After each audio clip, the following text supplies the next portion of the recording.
दापोली तालुक्यातील नारगोली येथे गुरुवारी सकाळी सुमारे 9 वाजण्याच्या सुमारास खेड दापोली मार्गावरील एसटी बस आणि कार यांच्यामध्ये अपघात झाला।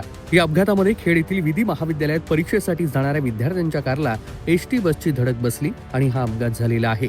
आज 18 जून सकाळी 9 वाजता हा अपघात झाला। अपघातात कारचं किरकोळ नुकसान झालेलं असलं तरी सुदैवानं कोणतीही जीवितहानी झालेली नाही।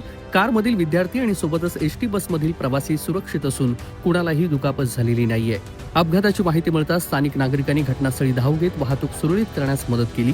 काही काळ या मार्गावरील वाहतुकीवर परिणाम झाला होता, मात्र दोन्ही वाहनं बाजूला केल्यानंतर वाहतूक पूर्ववत करण्यात यश आलंय। परीक्षेसाठी निघालेल्या विद्यार्थ्यांची मोठी दुर्घटना टळल्यानं परिसरात समाधान व्यक्त करण्यात आलं। अपघाताचं नेमकं कारण समजू शकलेलं नसून संबंधित यंत्रणांकडून अधिक माहिती घेण्याचं काम सुरू आहे। सलीम रकांगे, कोकण कट्टा न्यूज, दापोली, रत्नागिरी।